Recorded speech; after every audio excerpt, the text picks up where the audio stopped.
So I'm going to be talking about the shift in relationships between corporations and consumers, the brandscape, the relationship between brands and the end users, and how that's changed in the last few years. So I'm going to be talking about why it's changed, how it's changed, and what the hell you do about it in this new complicated world. So I'm the author of a book called Punk Marketing. I'll talk a little bit about that. I'm also an author of a book called The Business Playground about creativity. And what I'm going to talk about in the next 10 or 15 minutes spans both of those topics because they're, as you probably imagine, they're intimately related. So when I first started working in ad agencies, I worked in some big London ad agencies, and then I worked at Coca-Cola so that was 10 years ago. TV was king. It was all about big broadcast mass media advertising. And if you had the budgets to do it, that was what you did. And other things like viral, guerrilla, experiential, all those funky new things, you'd only use if you didn't have the money to use the mass communication stuff. And that really continued up until the early 2000s. I was working in an ad agency called Crispin Porter Bogusky, which I was running in Los Angeles, where I live now, and it was really that agency was a specialist in the non-traditional stuff. We'd do TV, but really we were at the forefront of doing digital and other sorts of work. And we worked with small clients who couldn't afford anything else, primarily. But I noticed a shift in about 2002, 2003, where we started getting calls from some of the big advertisers like Unilever and General Mills and Procter & Gamble, who said, what you're doing seems to be very interesting. You seem to be getting some interesting results. And there was a bit of a shift, a move for some of the money into non-traditional formats. So what happened? What's led to that change? And if you look now, 7 years later from that first sort of beginning of the change, that agency is now names amongst its clients Volkswagen, Microsoft, Burger King. Some of the biggest advertisers have now turned towards that way of doing things, and they're really seen at the forefront of that sort of branding and advertising. So I think there are 5 influences that have led to this change.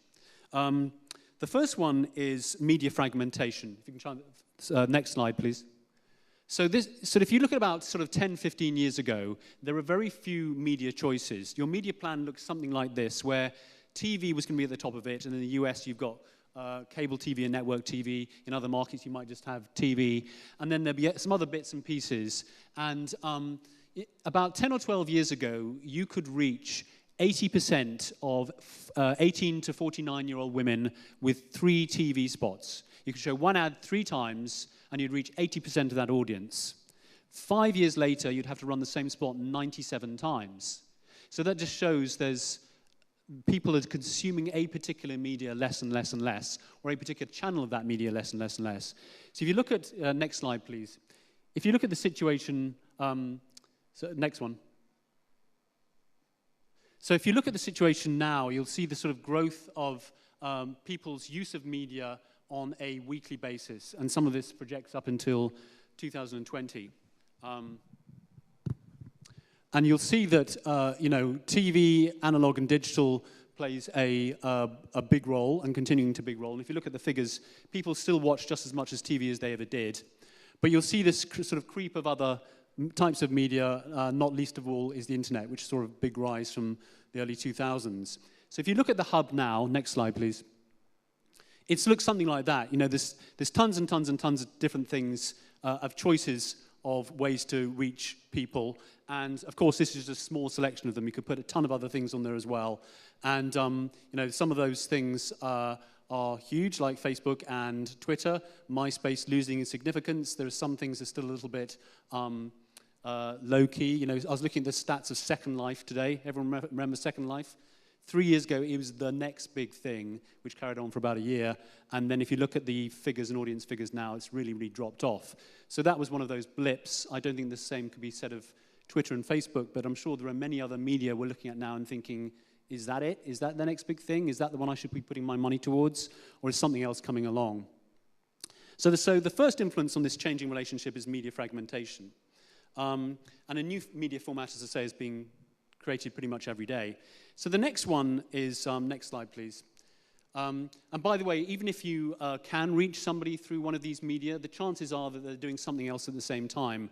As I see many of the people are in this audience, you know, computers, mobile phones, checking messages, and this is what's known as continuous partial attention, CPA, which is actually, I think, a big problem now, is that people find it very difficult to be focused on one thing. So 58% of people watching TV are also surfing the internet. And if you talk to teenagers, many of them, 2/3 of teenagers, instant message their friends when they're in the same room as them. So this is this, you know, it's going on, it continues and continues, where you use many different media at the same time. So if you can reach somebody through some form of media, the chances are you've only got half their attention. So it's got to be bloody good in order to get their attention. So next slide, please. So the second sort of influence in this changing brandscape, if the first one is media fragmentation, is there's just so many brands. I mean, if you go around to a supermarket and look at toothpastes, just for instance, there's 26 varieties of Colgate, and there's the same number of varieties of Crest. And all of them have got tiny differences which sort of supposedly fill a market cavity, excuse the pun, or market gap, but actually there are very, very little differences between them. And if you look at studies, psychology studies of the way consumers behave when they see too much choice, is that, well, they might initially be attracted towards that choice and like to sample them. When it comes to buying products, if they have too many undifferentiated choices, they're less likely to buy any product at all. They'll walk away. And they've done studies on this in supermarkets where they lay out 24 different varieties of chocolate, and people will stop and sample them. But actually, compared to when you just have 6 chocolate varieties on display, while fewer people will sample them, more people will buy if there's fewer. So we have all these brands with little to choose from, and people end up being confused. It's what Alvin Toffler, in his book Future Shock in 1970, called overchoice, too much stuff in our lives. Next slide, please. So the downside of this inundation of too many products and brands is that we are inundated with marketing messages. For every new brand and product, we need new marketing. So next slide. So it means that from everywhere we go, there are marketing messages. It's very, very difficult to determine how many messages people see on an average basis. I've seen figures of hundreds or thousands. It's very difficult to work that out. But what we do know is that if you just take the US market, $600 billion is spent on marketing every year. And we know there are 300 million consumers. So $2,000 per person on marketing every single year. You know, and I, for one, want my money back. It's like it's a waste of money. There's too many messages for too many undifferentiated products. So the third influence is that too much marketing, white noise. Next slide, please. And so marketers are trying to get us wherever we go, even the toilets, even the restrooms. You know, there's advertising opportunities in every single place. It's difficult to avoid them. And where in markets like the US in particular, there's few regulations in terms of what's allowed and how many ads you're allowed, for instance, in an hour of TV time. There's just so much stuff that in the end people get pissed off with it and want to turn away from it. Next slide, please. So there's 2 more factors. One is the lack of trust in corporations. So the fourth factor in this changing relationship is that people don't trust corporations anymore. In fact, only 2% of people really trust CEOs of companies, which means that 98% of people don't trust them that much. And that's not surprising. You look at scandals like Enron and what happened with Bernie Madoff. And it's not surprising also that marketing people there's very poor trust of marketing people. So people trust peer-to-peer recommendations 10 percentage points more than they trust ads, even if it's from strangers. So 33% of people will trust a peer-to-peer recommendation on the internet, whereas 20-something% of people trust recommendations from ads and marketing. So there isn't a lot of trust there. So then the last factor is technology. And this is what a large part of this conference is about. And that's really the how things are changing. So those first four factors are why things are changing: fragmentation, too many brands, too much marketing, and lack of trust in corporations. The way that how it's changing is through technology. And what we found in the last 10, 15 years is power has been handed to consumers. And a lot of blame for this has been put, certainly in the US, on DVR devices, digital video recorders. And TiVo in the early 2000s, which is the sort of big brand leader in DVR, certainly in the US, foolishly published these figures which showed that people skipped ads when they had a DVR. I guess foolishly because nobody had maybe thought about it or they were hiding behind that truth before, but if you can look way back to the remote control device, which was actually launched in the early 50s, and it first became really prominent in mid-1980s. So in 1985, more homes had a remote control, TV remote control device than homes that didn't. So for the first time, people were able to change from one form of content to another without leaving their sofas, without leaving their couches. They could, if they didn't like the ad, they could switch over. Before that, people would be prepared to accept the advertising and marketing because there was this relationship of, I know I have to watch this stuff in order to get my free content. With the remote control device, that changed, which is, here is the power to shift this stuff over. So technology has really, is about changing to switching things that you're not engaged with anymore to things that you want to do instead. And that's changed the bar. It's changed the barrier in terms of what marketing and advertising needs to do in order to compete with the content that it surrounds. And I think part of the problem with what's happened in the last few years is that some of the major forms of media, TV in particular, have been thrown out by many people as it doesn't work anymore. People are switching away from the ads. And to some extent that's true in that if you look at the figures of people who have digital video recorder devices, 6% of people never switch fast forward through the ads, which means 94% of people do or sometimes do, which is a huge number. So not surprisingly, many marketing organizations are saying, well, let's move away from TV because we're not getting an engaged audience.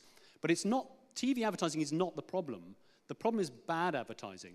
You know, I think we dumb down messages. We try and treat everybody one size fits all. And as David Ogilvy famously said, the consumer is not a moron, she's your wife. And actually, there's some examples of really great ads. We saw a couple of Philips ones in the last sessions, which were online ads. I'm going to show you 3 ads now, which I just like. You know, they came from the last year or so. Another one is a Philips ad, by the way, which is the predecessor to the previous campaign. And there's 2 other ones. You've probably seen them many times before, but I thought it's just worth reminding ourselves that actually when advertising is good, TV advertising is good, it's really good. So if you could show those 3 YouTube films, please.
What a great way to demonstrate speed of a car without saying that.